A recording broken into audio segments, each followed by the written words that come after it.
काँग्रेसचे ज्येष्ठ नेते भाई जगताप आपल्यासोबत आहे. भाई, आपण पाहतोय मुंबईमध्ये गॅसचा तुटवडा निर्माण झालेला आहे. ठिकठिकाणी रांगा लागत आहेत, लोकांकडे गॅस नाही आहे, एजन्सीच्या बाहेर पण रांगा आहेत. पण सरकारला याचा सोयरसूतक नाही आहे, कारण विरोधकांची संख्या कमी पडते असं कुठेतरी वाटतं तुम्हाला? नाही, विरोधकांच्या घरात गॅस नका पाठवू पाहिजे तर, पण जनतेच्या घरामध्येचा गॅसचं बघा. हे सरकार इतकं माजलेलं आहे. आखाती देशातलं हे युद्ध हे आज नाही झालं, आज 16-17 दिवस झाले. आणि या 16-17 दिवसामध्ये ज्या पद्धतीने याची पूर्णतः काळजी घ्यायला पाहिजे होती, कारण आपला देश हा पूर्णतः ह्या आखाती देशांच्या गॅस असू द्या, पेट्रोल असू द्या, त्याच्यावर आपण पूर्ण अवलंबून 80% आपण अवलंबून आहोत, लक्षात घ्या. अशा वेळेला तिथे जेव्हा एखादी अशी घटना घडते, युद्ध होतं, त्यावेळेला आपल्या देशाला त्रास होणार. पण ह्याची जाण सत्तेत बसलेल्यांना कुठं आहे? ते तर त्यांच्या याच्यामध्ये आहेत, सत्तेच्या नशेमध्ये आहेत. त्यांना सर्वसामान्यांचं काही पडलं नाही. एक जर पाहिलं असेल तुम्ही, ज्यांनी ह्या गॅसचं स्टॉकिंग केलेलं आहेत, हे सगळे जे माजलेले दलाल आहेत, त्यांच्याकडे कसे गॅस आहेत मला सांगा. आज तुम्ही जर बाजारात गेलात, कानोसा घ्या, याच्या माध्यमातून काळ्या बाजारामध्ये गॅस मिळतोय जास्त पैसे देऊन. मग यांना दिसत नाही का? ते सरकारला दिसत नाही का? जे तुम्हाला दिसतंय, मला दिसतंय, सर्वसामान्याला दिसतंय, यांना नाही दिसत का? याचा दुसरा अर्थ असा होतो की जी परिस्थिती निर्माण झालेली आहे त्याचा गैरफायदा जे असे साठेबाज आहेत त्या लोकांवर तुम्ही कारवाई तुम्ही ऐकले का एकावर तरी कारवाई झाली? नाही झाली. म्हणून मी नेहमी सांगतो की मॅन्डेट आहे, आम्हाला मॅन्डेट आहे. मग त्या मॅन्डेटवाले त्रासात आहेत ना. आणि ह्याचा फायदा घेऊन गॅसची किमती वाढवल्या, तुम्ही पेट्रोलच्या किमती तुम्ही वाढवल्या. आता ह्या खाली येणार नाहीत. आपल्याला आठवत असेल, आम्ही हे फार पूर्वीही सांगितलं होतं, तेलाच्या किमती खाली आल्या तरी काय आमच्या देशातल्या पेट्रोलच्या किमतीने गॅसच्या किमती कधीच खाली आल्या नाही. एक याला जोडून प्रश्न आहे की ज्या खाद्यपदार्थाच्या किमती त्या पण वाढल्या. वडापाव 15 रुपये होता, 5 रुपयाची वाढ झाली, 20 रुपये झाले. आणि त्यासोबतच हॉटेलने पण आपल्या किमती वाढवल्या. सर्वसामान्यांना चटका नक्कीच याचा झटका सर्वसामान्यालाच पडणार आहे, बाकीच्यांना नाही पडणार आहे. ही गोष्ट खरी आहे, कारण मी कामगार क्षेत्रातला आहे. मी याच्या अगोदरही बोललेलो आहे. रस्त्यावर काम करणारे वडापाववाले असतील किंवा ह्याच्यामध्ये हॉटेल म्हणजे रेस्टॉरंटमध्ये काम करणारे कामगार असतील किंवा 5 स्टार 7 स्टारमध्ये काम करणारे, ते कामगार आहे ना.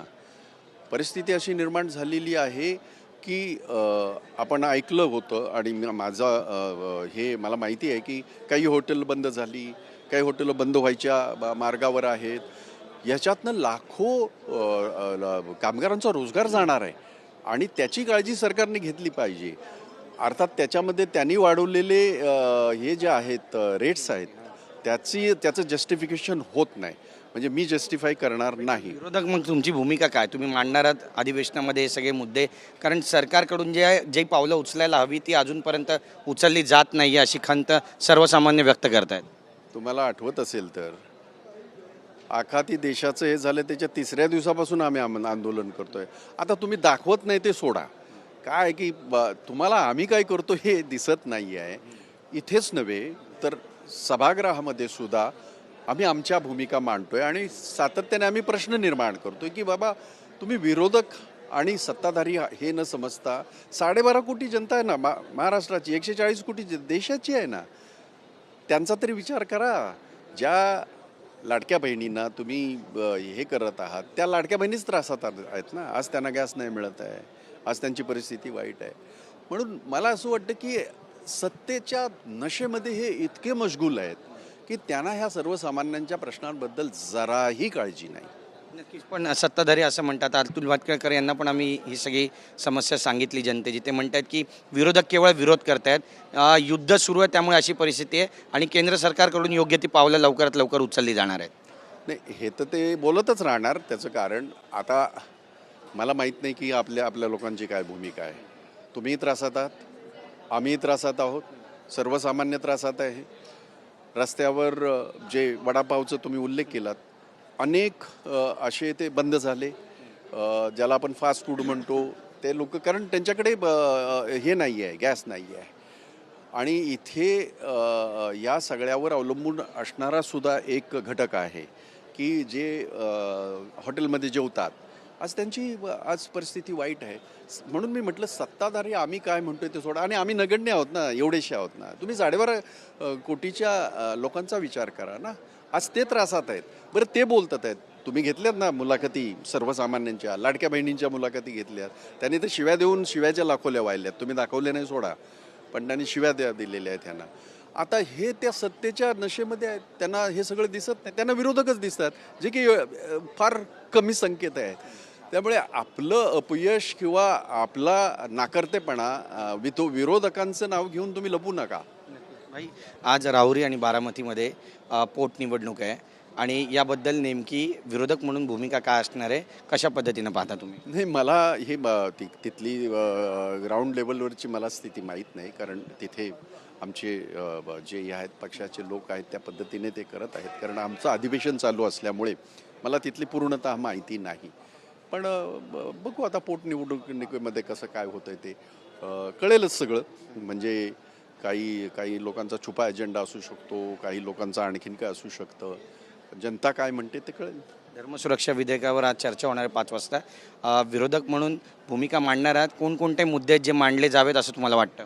नाही, माझं साधं म्हणणं आहे की धर्मपरिवर्तन हा शेकडो वर्षापासून चाललेला विषय आहे. अयोग्य रीतीनेही झालं असेल, योग्य रीतीनं झालं असेल, मी ह्याच्यात जात नाही. पण हे इश्यूज स्वातंत्र्यापूर्वीसुद्धा उभे राहिले होते, आतासुद्धा ते आहेत. अशा पद्धतीचा कायदा आणताना धर्माचा वापर होता कामा नये, जातीचा वापर होता कामा नये, ज्ञातीचा वापर होता कामा नये.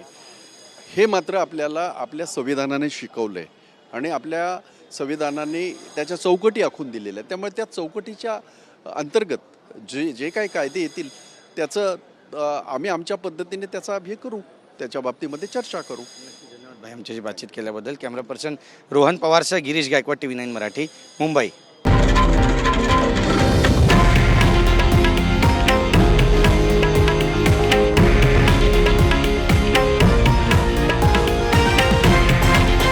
हे आहे देशातील नंबर 1 न्यूज नेटवर्क आणि आपण पाहत आहात TV9 मराठी, एकमेव.